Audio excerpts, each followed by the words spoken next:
Depo Bangunan, a building materials supermarket established since 1996, with a one-stop shopping concept specifically for building materials.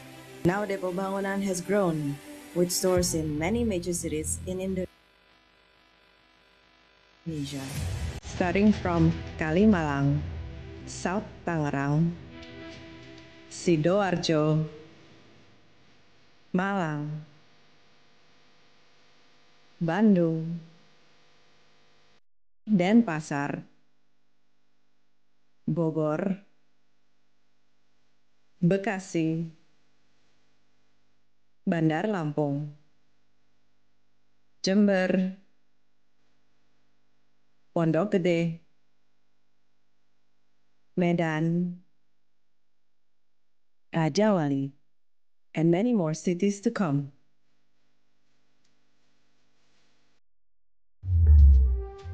Visits to each of its stores reaches 1,000 to 1,500 customers on weekdays, and on weekends reaches 2,000 to 3,000 customers. Depo Bangunan has more than 97,000 products of choice, starting from flooring,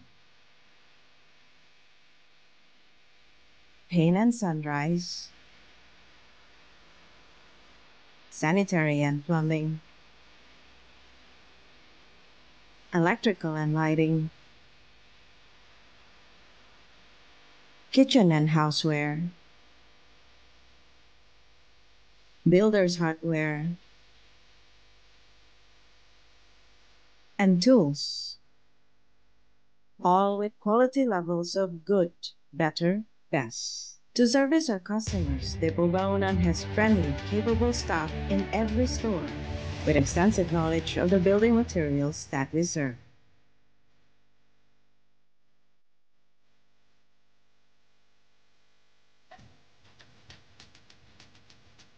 Depo Bangunan also has member care that provides for your every need as members, with facilities like Depo Bangunan Fields in each of its stores.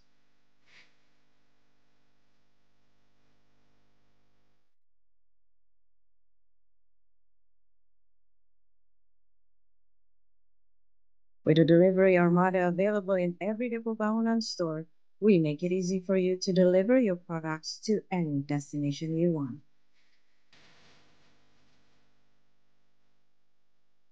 Your satisfaction is the goal of Depo Bangunan service.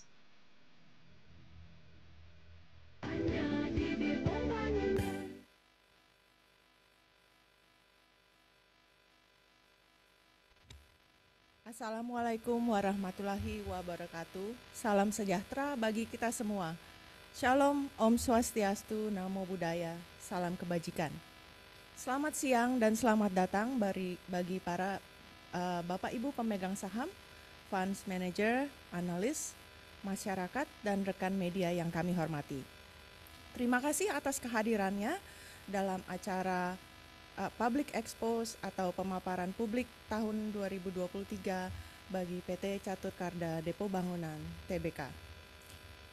PT Catur Carda Depo Bangunan Tbk tercatat di Bursa Efek Indonesia pada tanggal 25 November 2021 dengan kode perdagangan Depo. Perseroan bergerak di bidang supermarket bahan bangunan. Para hadirin sekalian, sebelum memulai acara, perkenankan saya, Caroline Agustina, sebagai moderator dalam acara ini untuk memperkenalkan para pembicara yang mewakili dan akan memberikan pemaparan materi dalam acara hari ini. Selamat siang Bapak Kambianto Ketin selaku Direktur Utama. Selamat siang Ibu Caroline. Selamat siang Ibu Amanda Grace Ketin selaku Direktur Merchandising. Selamat siang. Dan selamat siang kepada Bapak Erwan Irawan selaku Direktur Keuangan.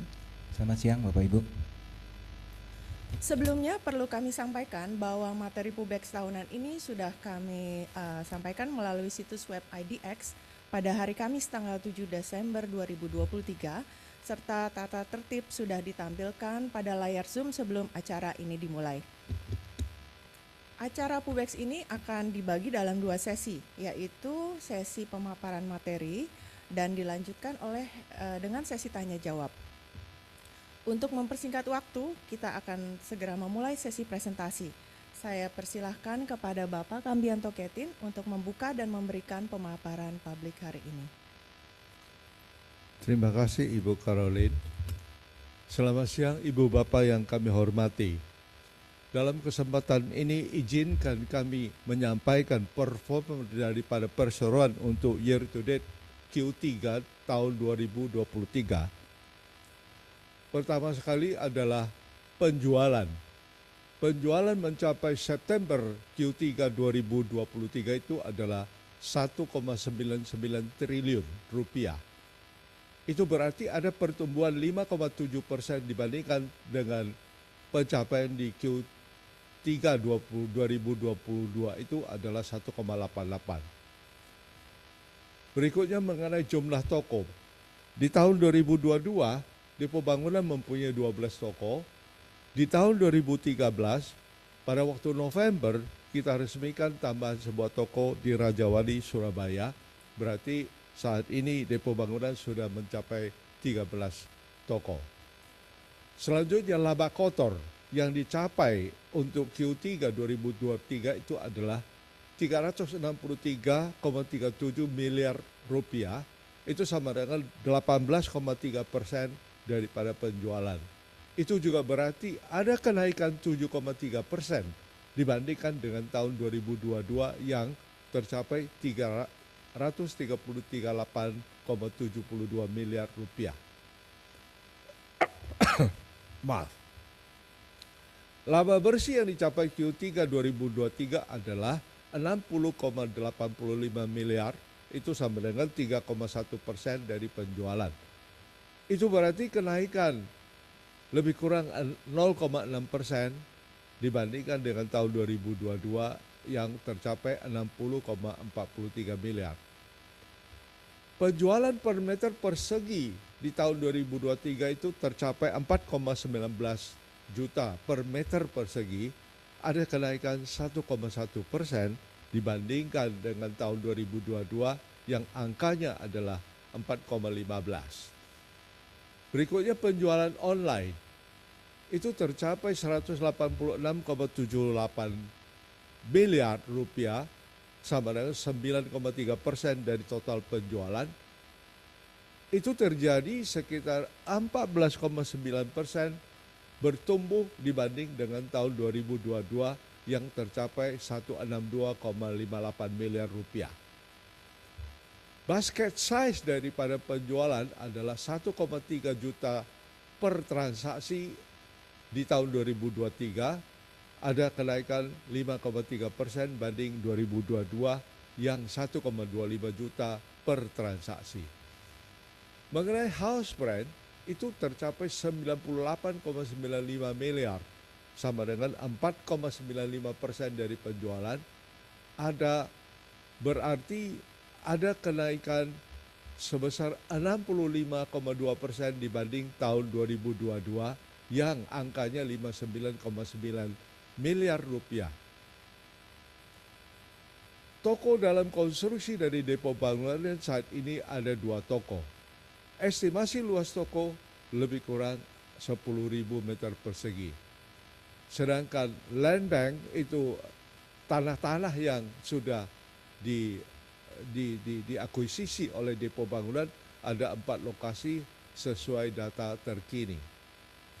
Jumlah member yang sudah dicapai per tahun 2023 adalah 789.063 orang, ada kenaikan 9,2% dibanding tahun 2022 yang angkanya 722.684. Ekuitas tercapai 1,21 triliun.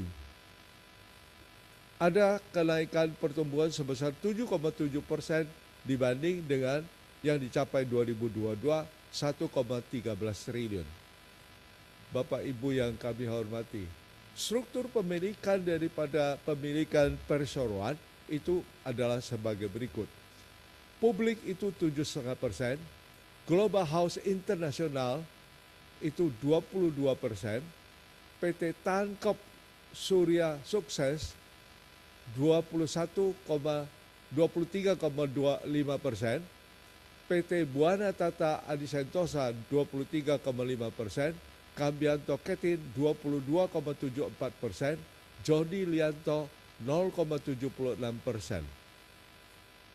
PT Catur Karya Depo Bangunan Tbk juga memiliki 99,99% atas saham daripada PT Mega Depo Indonesia. Bapak Ibu yang kami hormati, Dewan Direksi perseroan saat ini adalah Kambianto Ketin adalah Presiden Direktur, Bapak Jody Lianto adalah Direktur, Ibu Caroline Agustina Ketin adalah Direktur, Ibu Amanda Grace Ketin adalah Direktur, Bapak Erwan Irawan Nur adalah Direktur, Ibu Patama Sirikut adalah Direktur. Berikut ini adalah cakupan daripada toko-toko depo bangunan. Yang pertama sekali adalah di Kalimalang, kemudian itu ada di Serpong, Sidoarjo, Malang, Bandung, Bali, Bogor, Bekasi, Lampung, Jember, Pondok Gede, Medan, dan Raja Wali, Surabaya. Adapun cakupan jangkauan toko, rata-rata itu yang kita inginkan dan tercapai adalah lebih kurang 3.300 meter persegi, sedangkan yang besar itu mencapai 9.000 lebih meter persegi. Demikian rata-rata daripada ukuran jangkauan toko tersebut. Portofolio daripada produk yang lengkap itu mencapai 1.500 brand, 49.000 produk, dan 90.000 SKU. Bapak Ibu yang kami hormati, angka-angka tersebut meliputi flooring, yaitu untuk produk-produk lantai, bisa terjadi keramik, kayu, dan macam-macam. Sanitary ware dan plumbing, paint dan sundries, electrical dan lighting, kitchen dan houseware, builders hardware, tools, hobbies, dan lain-lain. Bapak Ibu yang kami hormati, di depo bangunan kami menawarkan bahan bangunan yang lengkap. Produk-produk untuk perbaikan rumah dengan lengkap serta solusi kualitas yang baik, lebih baik, dan yang terbaik. Ini semuanya terutama sangat bermanfaat untuk konsumen, pemilik rumah pribadi, para profesional, arsitek, kontraktor, real estate, dan proyek-proyek lainnya. Barang yang tersedia dan siap kirim untuk memenuhi kebutuhan proyek pembeli. Layanan yang diberikan adalah layanan yang sangat maksimum dan handal, profesional. Bapak Ibu yang kami hormati, sebagai tanggung jawab sosial perseroan, biasanya disebut CSR, ada pembentukan tata kelola perseroan yang baik, berupa good government, corporate governance.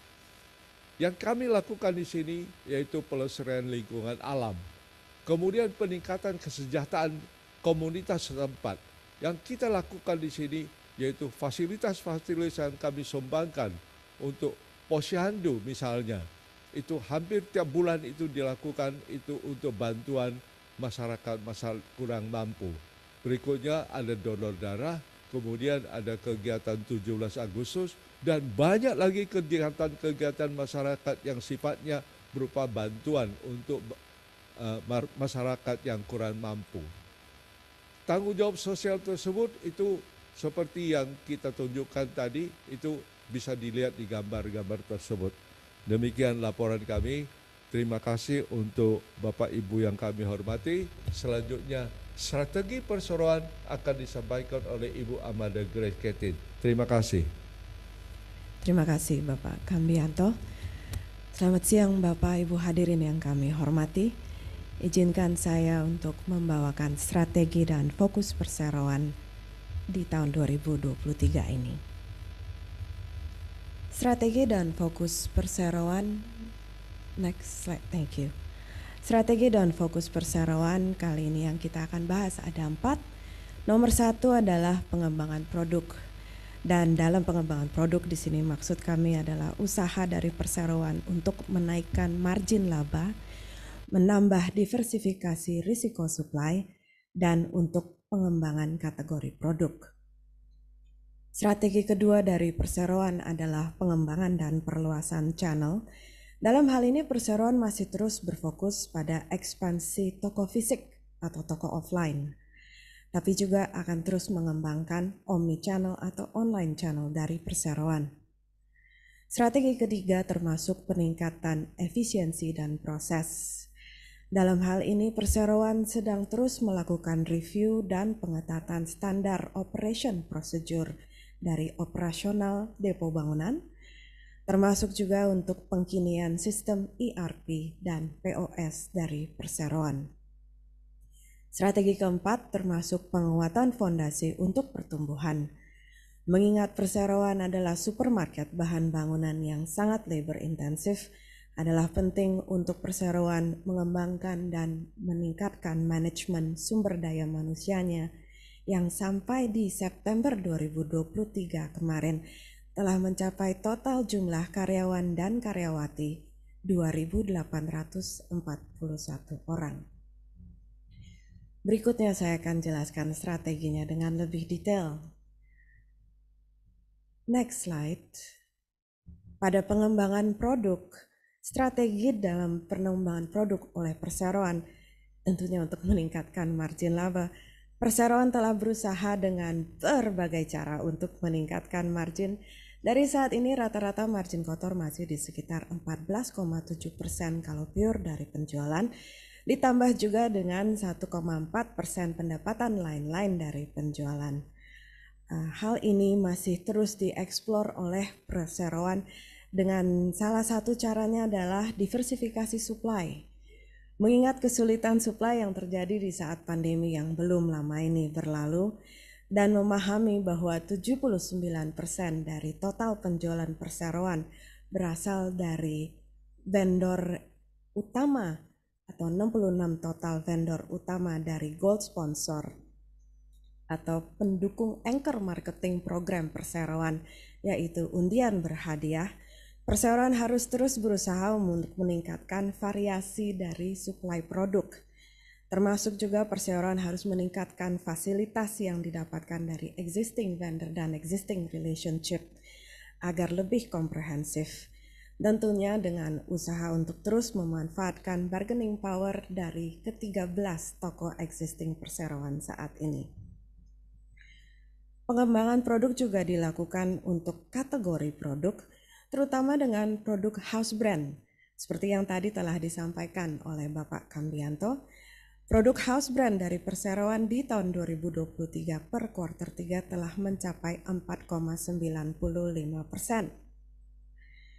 Dan akan terus berkembang karena di tahun 2024 ditargetkan menjadi 10%. Untuk saat ini, house brand perseroan masih berfokus di bahan bangunan dengan produk-produk antara lain flooring, sanitary ware, beragam produk builders hardware, dan houseware. Di luar dari pengembangan produk house brand, baik untuk house brand maupun overall pengembangan produk, perseroan akan berfokus pada kategori yang saat ini telah ada maupun kategori baru seperti produk builders dan elektronik dengan digital technology. Berikutnya, untuk strategi kedua, pengembangan dan perluasan channel, kembali perseroan masih menitik beratkan pengembangan toko offline. Seperti yang tadi telah disampaikan juga oleh Bapak Kambianto, bahwa Depo Bangunan telah membuka toko ke-13 di Raja Wali, Surabaya pada tanggal 18 November 2023 dengan luas toko 9.000 meter persegi. Di luar dari toko Raja Wali tersebut, perseroan sedang membangun 2 toko. Toko pertama yang sedang dalam pembangunan adalah di Rungkut, Surabaya dengan luas perkiraan 7.000 meter persegi dan diharapkan bisa dibuka pada kuartal 3 2024. Selain Rungkut, perseroan juga sedang dalam proses pembangunan di Depok. Depok akan menjadi toko ke-15 perseroan dengan perkiraan luas 8.500 meter persegi.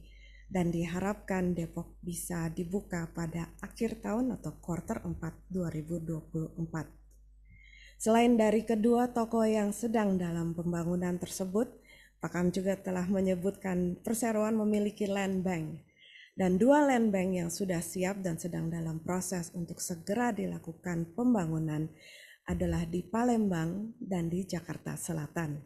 Keduanya kami harap dapat beroperasional di kuartal 4 2024. Ditambah lagi ada kedua land bank yang telah disiapkan di daerah Samarinda dan Pekanbaru.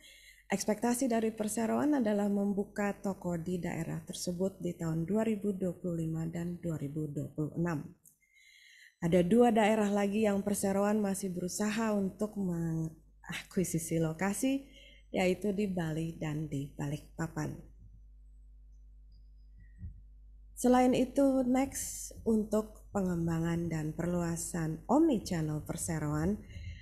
Untuk pengembangan di online channel, WhatsApp channel adalah kontribusi yang terbesar untuk penjualan perseroan di saat ini, tentunya setelah actual toko offline-nya.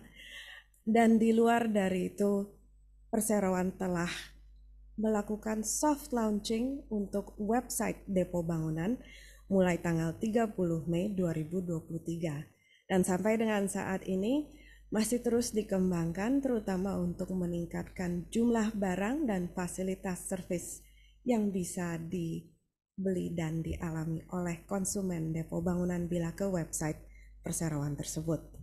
Di luar dari kedua channel online tersebut, perseroan juga masih terus mempertimbangkan pengembangan online channel lewat marketplace seperti Tokopedia dan Mitra Rumah. Berikutnya, untuk strategi peningkatan efisiensi dan proses.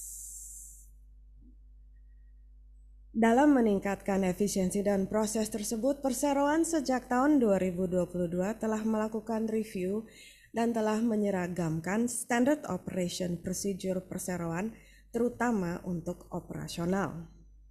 Dan sampai dengan tahun ini, perseroan telah berhasil menyempurnakan kontrol manajemen operasi atau yang kami sebut Operational Management Control atau OMC untuk verifikasi dan pengecekan berjalannya SOP tersebut. Sampai dengan tahun 2024, perseroan akan terus mengetatkan dan memastikan berjalannya SOP bersama dengan OMC tersebut untuk meningkatkan efisiensi dari proses operasional dan tentunya diharapkan dengan begitu juga meningkatkan efisiensi toko secara keseluruhan. Target dari perseroan sampai dengan tahun 2025, perseroan akan terus berupaya mempertahankan dan meningkatkan efisiensi toko untuk menghemat biaya di setiap rantai operasional toko. Tentunya salah satu hal yang sangat mendukung peningkatan efisiensi perseroan ini juga adalah pengkinian sistem ERP dan POS dari perseroan. Saat ini sedang dalam proses pembaharuan dan kami harapkan mulai dari kuartal 1 2024 akan dapat mulai roll out ke seluruh gerai nasional dari perseroan.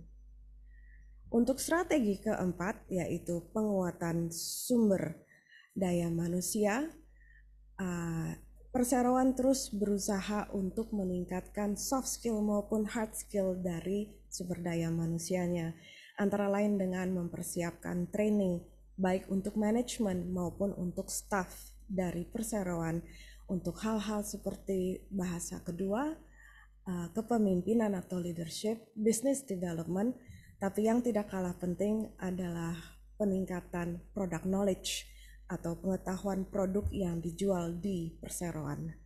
Tentunya perseroan dalam hal ini mendapatkan kerjasama yang sangat mendukung dari vendor perseroan, antara lain dengan training yang dilaksanakan di masing-masing toko perseroan ataupun lewat kunjungan pabrik.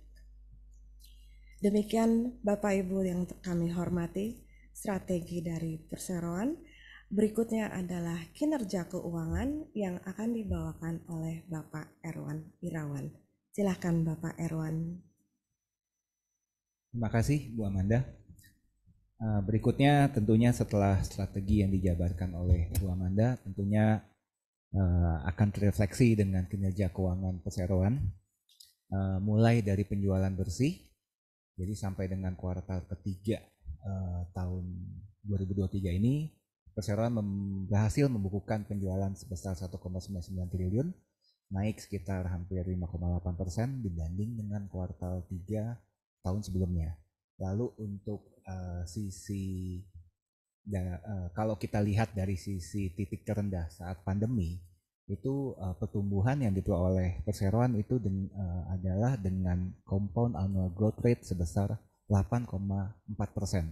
Jadi dari sisi penjualan sebenarnya perseroan sudah mencapai titik penjualan sebelum terjadinya pandemi.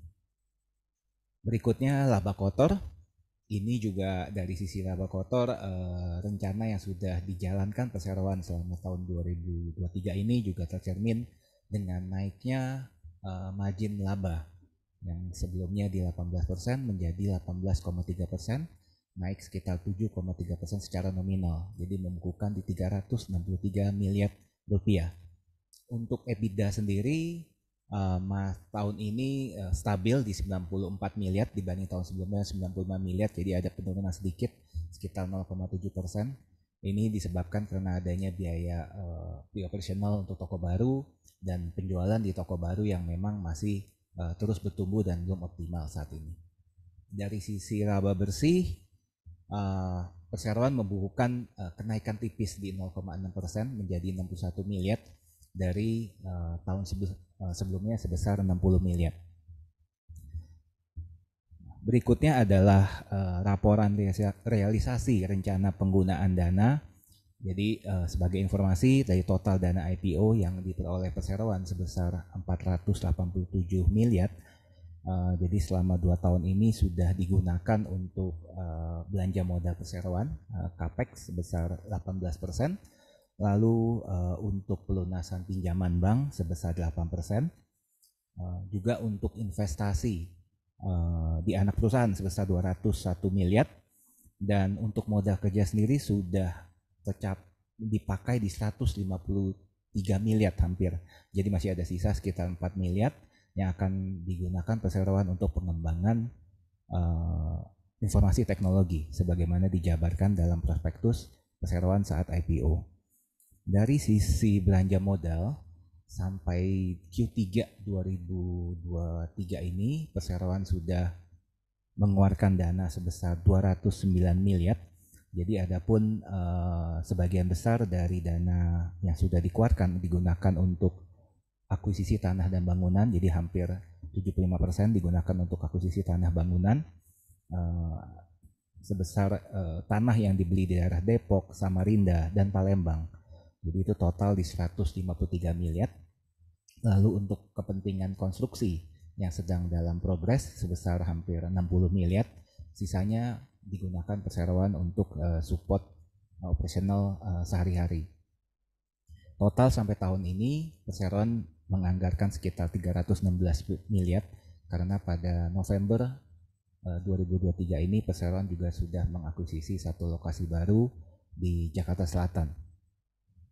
Untuk berikutnya, tahun depan perseroan berencana menganggarkan capex sebesar hampir 260 miliar.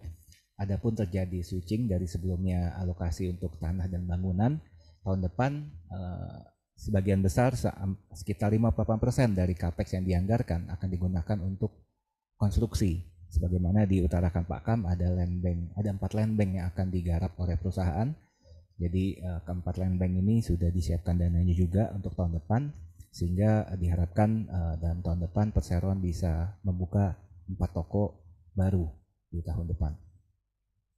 Berikutnya adalah mengenai kontribusi dari sisi kategori terhadap pendapatan dan margin laba kotor per kategori. Adapun kategori terbesar yang memberikan sumbangan terhadap penjualan adalah dari bahan bangunan. Yang dimaksud bahan bangunan di sini adalah terbesar adalah flooring dan juga plumbing. Jadi ini sumbangannya sekitar 1,2 triliun atau hampir 60% dari total penjualan perseroan. Berikutnya adalah bahan finishing. Yang mayoritas di finishing ini adalah produk cat. Jadi produk finishing ini cat dan sanitary tepatnya. Jadi proses produk kategori finishing ini memberikan kontribusi sekitar 747 miliar terhadap perseroan. Sisanya sekitar 43 miliar itu dibagi di beberapa kategori perseroan seperti hand tools, power tools, dan otomotif, dan sporting goods, dan lain-lain. Sejalan dengan strategi yang dijabarkan oleh Ibu Manda sebelumnya, jadi perseroan fokus dengan revenue yang memberikan kategori yang memberikan kontribusi terbesar terhadap perseroan. Jadi yaitu adalah dari sisi bahan bangunan. Kalau kita lihat margin laba kotornya pun mengalami kenaikan dari sebelumnya 18% di tahun 2022 menjadi 19% di tahun 2023. Jadi ini semoga kita tetap bisa implementasikan apa yang sudah kita strategikan dan bisa terrefleksi dalam pencapaian angka-angka perseroan. Berikutnya adalah mengenai aset perseroan. Jadi aset perseroan sendiri secara total mencapai 1,795 triliun, mengalami kenaikan dari tahun sebelumnya 1,788 triliun per Desember 2022. Adapun aset perseroan didominasi oleh persediaan. Kalau tahun sebelumnya ini didominasi, kalau kita lihat di persediaan di 664 miliar, tapi di tahun 2023 ini aset terbesar didominasi oleh dalam bentuk fixed asset sebesar 673 miliar. Jadi ini sejalan dengan ekspansi yang sedang dilakukan perseroan. Jadi ada peningkatan di sisi fixed asset. Berikutnya aset terbesar perseroan adalah bentuknya persediaan. Dari sisi persediaan, perseroan bisa mengelola dengan baik untuk inventory days-nya. Bisa dilihat dari sisi inventory yang stabil dari 664 miliar di Desember, di September ini di 662 miliar. Jadi walaupun ada penambahan toko, tapi dari sisi inventory days tetap bisa di-manage dengan baik. Lalu ketiga, ini aset perseroan didominasi oleh kas dan deposito, yang kalau di 2023 ini turun dari sebelumnya 479 miliar turun menjadi 275 miliar. Jadi ini juga sejalan karena sudah dana-dana yang sudah disiapkan perseroan digunakan untuk belanja capex dari perseroan. Berikutnya adalah aset yang tidak lancar. Jadi aset tidak lancar ini juga mengalami kenaikan sekitar 23%. Jadi ini disebabkan memang adanya down payment atas aset yang diakuisisi oleh perseroan untuk di Palembang. Berikutnya untuk dari sisi liabilitas sendiri, hutang dagang perseroan itu mengalami penurunan dari sebelumnya 434 miliar di 2022 itu turun menjadi 400 miliar di 2023. Jadi ini mencerminkan memang perseroan berupaya mendapatkan benefit terbaik dari excess cash yang dimiliki perseroan dengan program cash discount dengan beberapa supplier, sehingga ada penurunan hutang dagang karena memang merupakan program perseroan untuk meningkatkan margin dari excess cash yang dimiliki oleh perseroan. Untuk kewajiban lainnya itu masih sifatnya masih normal, masih kenaikannya cukup stabil dari sisi kenaikan kewajiban jangka pendek maupun kewajiban jangka panjang lainnya. Demikian pemaparan dari sisi keuangan. Berikutnya saya berikan ke moderator. Terima kasih. Terima kasih Bapak Erwan. Hadirin yang kami hormati, dari pemaparan tersebut bisa kita lihat bahwa Depo mengalami peningkatan dari segi penjualan dan akan melanjutkan ekspansinya dengan menambahkan beberapa gerai toko untuk kedepannya. Semoga Depo terus bisa memberikan manfaat dan kepercayaan kepada stakeholder-nya. Sekarang kita masuk ke sesi tanya jawab dan saat ini sudah ada beberapa pertanyaan yang masuk dan saya akan bacakan satu persatu dan dapat langsung dijawab oleh Bapak dan Ibu dari Direksi Manajemen Depo. Untuk pertanyaan nomor 1 datang dari Ibu Tania. Pertanyaannya adalah mengapa Depo hanya membuka satu toko baru di tahun 2023 ini? Silakan Bapak Ibu bisa dijawab pertanyaannya. Baik, saya akan menjawab ya. Pada waktu tahun 2023, pertama sekali kita itu lagi membangun rungkut di Surabaya.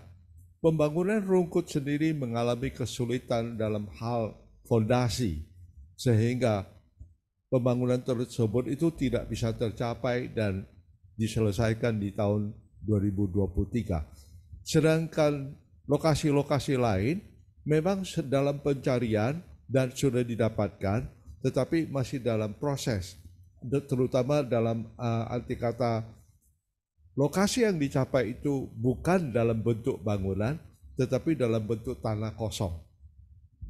Untuk tanah kosong tersebut masih banyak itu teknis dokumentasi yang harus diselesaikan, antara lain IMB, kemudian Andalalin, ya banyak sekali, sehingga itu menyebabkan ada kelambatan, sehingga untuk itu tahun 2023 hanya satu toko, yaitu di Raja Wali, Surabaya. Selanjutnya untuk tahun-tahun berikutnya kami yakin itu akan kami capai menuju ke angka 3 toko per tahun. Demikian, terima kasih. Terima kasih Bapak Kambianto atas jawabannya. Baik, kita lanjutkan dengan pertanyaan kedua. Datang dari Bapak Gafur, mewakili Investor Daily. Pak Gafur, ini pertanyaannya adalah ada 3 bagian. Saya bacakan dulu semuanya, nanti mungkin kalau ada yang kurang jelas bisa saya ulang bagian berikut yang kedua dan ketiganya. Pertanyaan pertama adalah pada tahun politik, biasanya pasar properti agak sedikit lesu. Bagaimana upaya perseroan melakukan mitigasi dari risiko itu?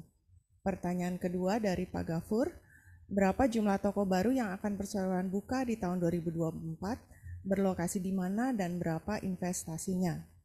Lalu pertanyaan ketiga adalah, berapa target pendapatan dan laba perseroan di 2024 dan capex yang disiapkan perseroan pada 2024? Silakan dijawab Bapak Ibu. Saya coba jawab, Ibu Caroline. Pada tahun politik biasanya pasar properti agak sedikit lesu. Ini juga adalah kekhawatiran kita semua, saya yakin. Tapi sejujurnya untuk pasar properti di Indonesia itu kami percaya masih sangat bagus dan masih bisa berkembang, terutama di luar dari Jawa.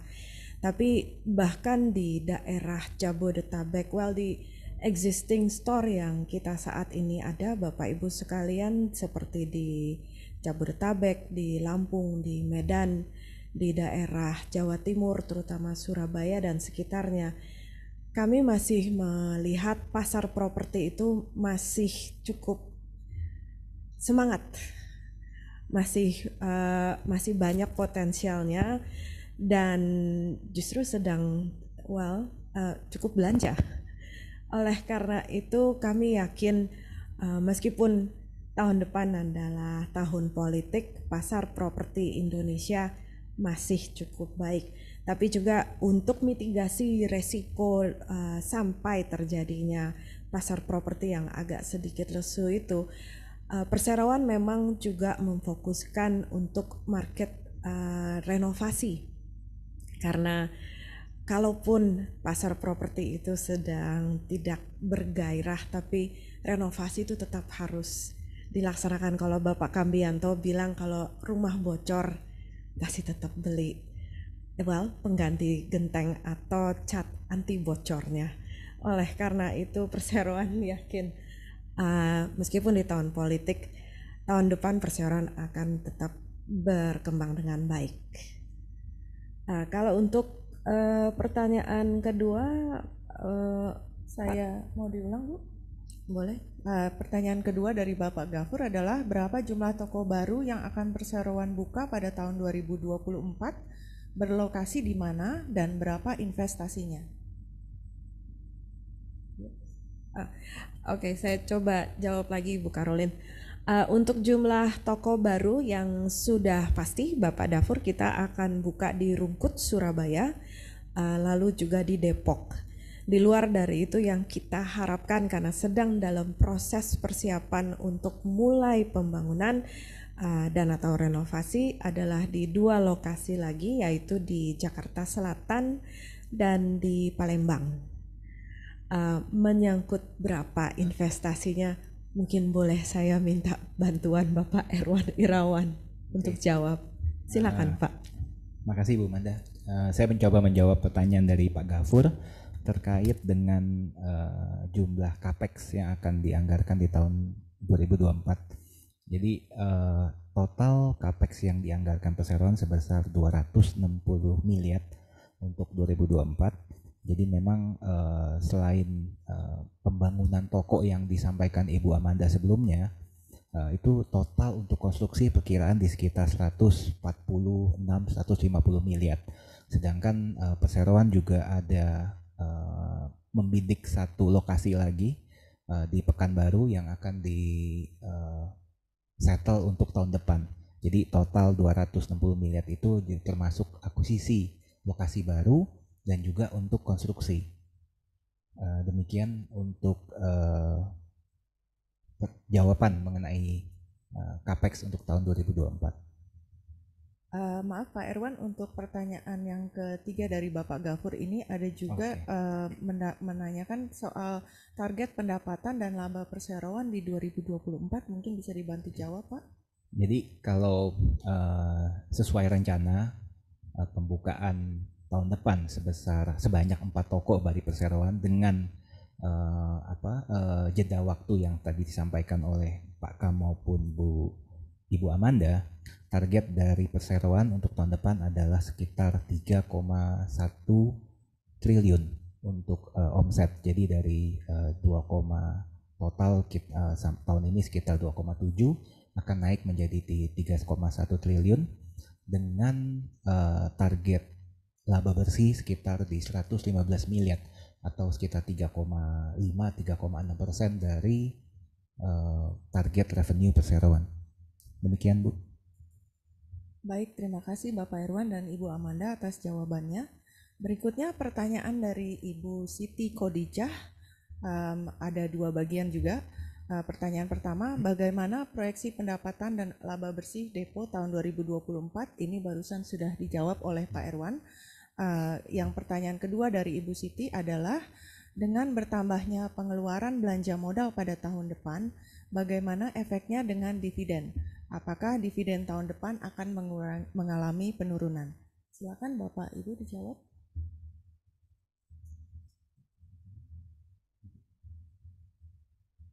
Jadi dari mencoba menjawab pertanyaan Bu Siti, jadi memang secara untuk dividen sendiri perseroan tetap memiliki komitmen sebagaimana disampaikan di prospektus saat perseroan IPO, tapi tentunya dengan jabaran yang sudah kita sampaikan, kebutuhan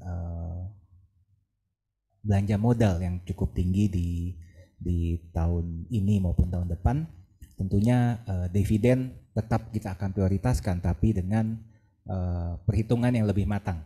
Jadi berikutnya untuk dividen kita akan kita jabarkan dengan detail, tentunya dengan mendahulukan perkembangan dari dan ekspansi dari perseroan. Demikian Bu. Terima kasih Bapak Erwan. Pertanyaan berikutnya adalah dari Bapak Ridwan mewakili kontan.co.id. Pertanyaan Bapak Ridwan ada 2. Yang pertama, pada pertengahan November 2023, Depo mendapatkan fasilitas pinjaman dari BNI sebesar 350 miliar rupiah. Apakah dapat dielaborasi pinjaman tersebut akan digunakan untuk keperluan apa saja? Berapa yang akan digunakan untuk anggaran OPEX dan CAPEX di tahun depan? Pertanyaan kedua, penjualan properti diproyeksikan masih bisa tumbuh sejalan dengan suku bunga yang landai tahun depan, serta adanya insentif PPN DTP. Apakah dapat dielaborasi bagaimana dampaknya bagi prospek kinerja depo? Seperti apa peluang pasar di bisnis retail bahan bangunan? Silakan Bapak Ibu.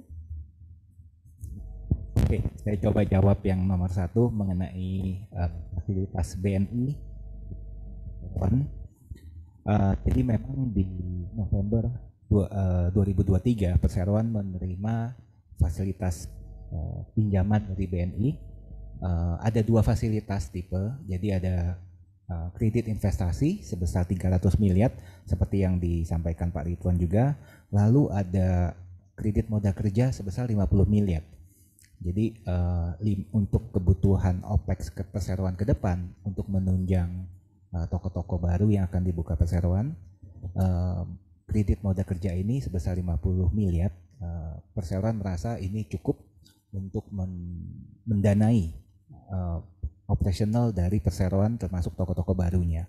Lalu untuk capex yang sudah dianggarkan Perseroan, jadi dengan kredit investasi yang diperoleh dari Perseroan ini diharapkan bisa digunakan secara optimal oleh Perseroan untuk digunakan belanja capex dan maupun untuk pembangunan konstruksi dari toko-toko Perseroan. Jadi ada 4 toko dan juga pengembangan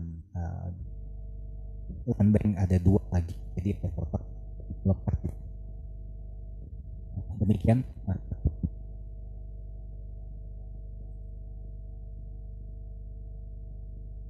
Baik, terima kasih Bapak Erwan. Selanjutnya kita ada pertanyaan dari Bapak Erwin Trio. Bapak Ridwan tadi ada 2 pertanyaan. Oh maaf ya, maaf Bu. Bapak Ridwan yang pertanyaan kedua, maaf Pak. Penjualan properti diproyeksikan masih bisa tumbuh sejalan dengan suku bunga yang landai tahun depan, serta adanya insentif PPN DTP. Apakah dapat dielaborasi bagaimana dampaknya bagi prospek kinerja depo? Seperti apa peluang pasar bisnis di retail bahan bangunan? Saya coba jawab ya Bapak dan Ibu. Thank you Bu Caroline. Pak Ridwan, untuk penjualan properti sendiri memang kita juga berharap bahwa bahkan bisa lebih baik daripada proyeksi awal ya Pak ya, terutama dengan adanya insentif PPN DTP tersebut. Tentunya dari Perseroan berharap dengan adanya insentif tersebut akan meningkatkan semangat dari masyarakat untuk membeli properti baru atau upgrade, membeli properti yang lebih baik dari yang dia miliki sekarang, sehingga dengan kedua hal tersebut bisa meningkatkan bisnis retail bahan bangunan, karena baik untuk pembangunan rumah baru atau bangunan baru, kantor baru dan seterusnya, ada juga untuk renovasi seperti yang tadi sempat saya sudah sampaikan. Untuk depo bangunan merasa bahwa meskipun di tahun politik, tapi dengan adanya fasilitas dari pemerintah seperti insentif PPN DTP tersebut, kami yakin bisnis retail bahan bangunan itu peluangnya masih sangat besar, terutama karena bisnis retail bahan bangunan ini juga masih ada ruang untuk berkembang. Seperti yang kita lihat, terutama contohnya di area di luar dari Pulau Jawa seperti Medan. Karena toko kami yang buka di tahun lalu di Medan itu adalah salah satu toko yang performance-nya sangat baik menurut kami. Oleh karena itu potensi dari daerah luar dari Jawa itu kami rasa masih sangat besar, dan ya tentunya dengan bertambah banyaknya toko-toko depo bangunan yang akan segera dibuka itu, kami berharap akan meningkatkan performa dari Perseroan. Demikian. Baik, terima kasih Ibu Amanda dan Pak Ridwan untuk pertanyaannya. Berikutnya ada pertanyaan dari Bapak Erwin Trio. Apa dasar pertimbangan depo dalam pemilihan lokasi untuk membuka toko baru? Silakan Bapak Ibu dijawab. Baik, untuk membuat sebuah toko baru bagi depo bangunan, yang paling penting adalah potensi pasar. Potensi pasar tentu tergantung dari populasi dan pendapatan daerah tersebut. Itu yang paling utama. Tanpa itu sepertinya tidak mungkin Depo Bangunan mengadakan toko di situ karena tujuannya adalah untuk memenuhi kebutuhan pasar. Berikutnya tentunya luasnya pasar adalah sesuai dengan potensi daerah tersebut. Ya, selanjutnya tentunya toko yang diharapkan adalah toko yang mudah dicapai, lalu lintasnya bagus, sehingga untuk itu Depo Bangunan akan mendapat banyak transaksi dan penjualan. Demikian, terima kasih. Terima kasih Bapak Kambianto atas jawabannya. Untuk pertanyaan berikutnya dari Ibu Iis Aisyah, ini masih tentang seputar toko baru, sepertinya sangat populer Depo Bangunan toko barunya. Pertanyaannya adalah target pembukaan toko baru Depo per tahun adalah 3 toko. Apakah bisa membuka lebih banyak toko lagi dalam waktu 1 tahun? Silakan Bapak Ibu dijawab. Saya coba jawab Ibu Caroline. Pertanyaan dari Ibu Iis Aisyah. Ibu Iis Aisyah, insya Allah Ibu bisa.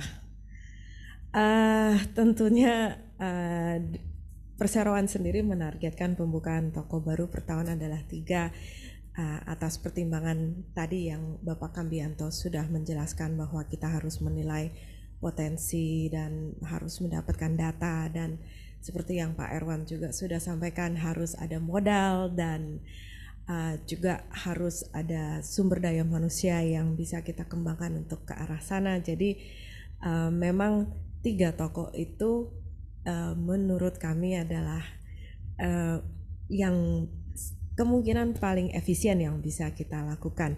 Tapi tentunya kalau misalnya potensinya ada, seperti contohnya di tahun depan, karena di tahun ini seperti tadi juga Pak Kam sudah jelaskan bahwa dengan adanya beberapa hambatan, kami hanya membuka 1 toko instead of 3 toko di tahun 2023 ini.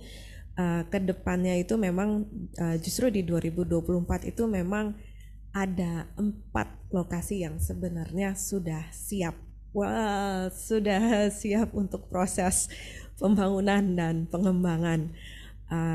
Dan tentunya kami berharap 4-empatnya tersebut bisa benar-benar siap sesuai dengan estimasi kami tadi di sepanjang tahun 2024, dan memang secara modal dan sumber daya manusia dan sistem dan lain-lain sudah kami persiapkan.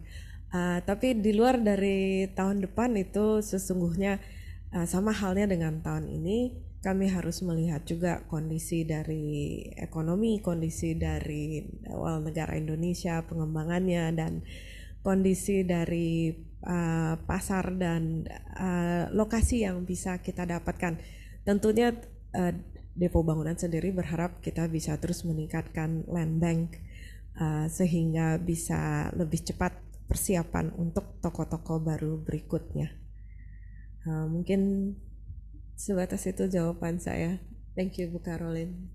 Terima kasih Ibu Amanda atas jawabannya. Satu lagi pertanyaan dari Ibu Vina Fitria. Pertanyaan Ibu Vina ini ada 2 pertanyaan. Yang pertama adalah dengan dana dari IPO yang sudah hampir habis dan belanja modal tahun 2024 yang cukup besar, dari mana sumber pendanaan untuk belanja modal tersebut? Ini tadi sudah dijawab oleh Bapak Erwan, yaitu diantaranya dengan menggunakan pinjaman dari Bank BNI. Pertanyaan kedua adalah dari manakah sumber produk house brand Depo? Apabila dari hasil impor, apakah ada kendala terkait peraturan atau fluktuasi kurs? Silakan dijawab Bapak Ibu. Saya coba jawab lagi Bu Caroline. Untuk house brand saat ini ada dari banyak sumber actually di saat ini, dan terus terang memang sebagian besar adalah dari luar negeri. Oleh karena itu memang adalah impor dan tentunya sangat terpengaruh setiap kali ada peraturan atau perubahan regulasi pemerintah, dan juga sangat kena dampak dengan fluktuasi kurs yang kita rasakan di bulan-bulan terakhir ini. Untuk itu perseroan sendiri sampai sekarang masih terus menggiatkan mencari sumber domestik atau sumber lokal, karena kami di perseroan memang akan sangat lebih senang kalau misalnya sumber dari house brand itu bisa berasal dari lokal atau sebagian berasal dari lokal, dan tentunya ini termasuk dari strategi diversifikasi supply yang tadi sempat kami sampaikan juga, menyangkut mengingat yang terjadi di saat pandemi, di mana saat semua negara itu ditutup, memberikan kesulitan untuk pengadaan barang untuk banyak hal. Beruntungnya perseroan memang memiliki banyak vendor, dan dari semua vendor tersebut masih banyak barang alternatif maupun substitusi yang bisa diadakan, sehingga perseroan masih tetap bisa melayani kebutuhan konsumennya dengan baik. Untuk menyangkut fluktuasi kurs, setahu saya, karena ini sebenarnya bagian Pak Erwan, kami mengingat dari hasil impor, mengingat kami belanja dari impor, oleh karena itu pembayarannya juga dilakukan dalam kurs original dari sumber impor tersebut, sehingga juga kami sudah melakukan investasi dan secara finance juga melakukan hedging ya Pak Erwan ya, untuk mengatasi fluktuasi kurs sebaik mungkin. Mungkin sampai di situ dulu jawaban dari saya untuk ini, Ibu Caroline. Thank you. Terima kasih Ibu Amanda untuk tanggapan dan jawabannya. Dan karena waktu sudah mendekati akhir, ini ada pertanyaan terakhir ya Bapak Ibu. Pertanyaannya, maaf sebentar, dari Bapak atau Ibu Hafian Bisnis Indonesia. Apakah ada rencana depo untuk mendorong harga saham, misalnya dengan buyback atau rencana pembelian oleh manajemen? Terima kasih. Boleh jawab Bapak Ibu, silakan. Saya coba bantu jawab pertanyaan dari Bapak Hafian dari Bisnis Indonesia. Jadi sampai sejauh terkait dengan rencana buyback, baik dari manajemen maupun dari perseroan. Jadi sampai saat ini kami sampaikan memang belum ada rencana untuk buyback dari saham perseroan di bursa. Jadi memang saat ini kami lebih berfokus kepada peningkatan dari performance secara operasional dari perseroan. Jadi saat ini memang belum ada rencana untuk korporasi terkait dengan buyback saham yang ada di bursa. Demikian yang kami sampaikan. Baik, terima kasih Bapak Erwan. Terima kasih Bapak Ibu semuanya atas penjelasan dan tanggapannya. Hadirin yang kami hormati, demikianlah sesi tanya jawab publik ekspos PT Catur Karya Depo Bangunan Tbk. Total tadi ada 12 pertanyaan yang masuk dan sudah dijawab. Mohon maaf atas keterbatasan waktu, pertanyaan Bapak Ibu tidak dapat dibacakan semuanya. Dengan berakhir sesi tanya jawab ini, maka berakhir jugalah acara Public Expose tahunan Depo hari ini. Kami mengucapkan terima kasih atas partisipasi hadirin sekalian dalam acara ini, juga kepada Bapak Kambianto Ketin, Ibu Amanda Grace Ketin, dan Bapak Erwan Irawan, serta seluruh tim yang membantu kelancaran jalannya acara ini. Sampai jumpa pada acara Public Expo selanjutnya yang akan datang. Terima kasih. Terima kasih Bapak Ibu. Terima kasih.